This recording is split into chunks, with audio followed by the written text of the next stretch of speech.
Ẹ kú dédé àsìkò yìí, àsìkò àṣekù ọdún.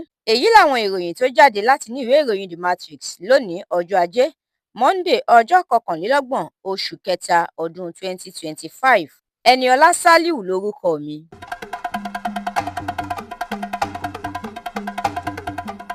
Ẹgbẹ́ àwọn ọmọlẹ́yìn Kristi Pentecostal Fellowship of Nigeria (PFN) ti bu ẹnu àtẹ́ lu bí àwọn amọ̀òkùnsìkà kan ṣe ìkọlù tó gbẹ̀mí àwọn ọdẹ ní ìpínlẹ̀ Edo.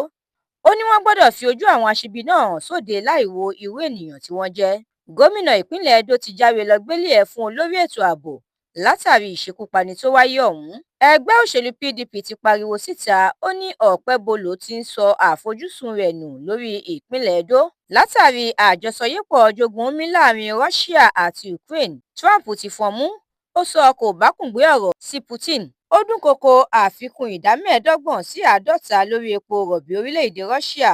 Ó ní òun ò ṣeré rárá lórí ìgbésẹ̀ sáà kẹta. Ilé ìgbìmọ̀ aṣojú-ṣòfin orílẹ̀-èdè yìí ti rí gbèsè tí àwọn ilé-iṣẹ́ epo mẹ́rin kan jẹ orílẹ̀-èdè yìí gbà wọlé.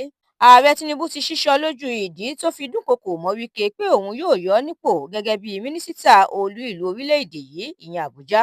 Aisha Ashimugu ti sọ̀rọ̀ láti ibi tó sápamọ́ sí o. Ó ní iṣẹ́ tóun ṣe bọ̀wọ̀ fún òfin Nàìjíríà. Gómìnà Charles Soludo ti ránṣẹ́ ìbánikẹ́dùn sí àwọn tó fi ara kááṣá níbi ìṣẹ̀lẹ̀ iná tó wáyé ní òpópónà Ìfẹ́kíjà. Ó gbóṣùbà káre fún ilé-iṣẹ́ panápaná fún iṣẹ́ takuntakun tó ṣe. Ìròyìn eré ìdárayá. Ẹgbẹ́ agbábọ́ọ̀lù Nottingham Forest yóò máa kojú Man City nígbà tí Crystal Palace yóò máa kojú Aston Villa ní ìpele tó kángun sí àṣekágbá ìdíje FA Cup.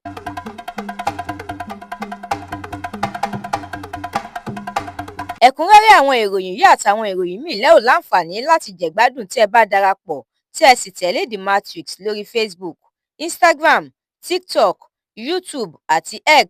Àdúrà mọ́mi Balógun ló ṣe òǹgbùfọ̀ ìròyìn yìí. Ẹniọlá Sálíù lórúkọ mi.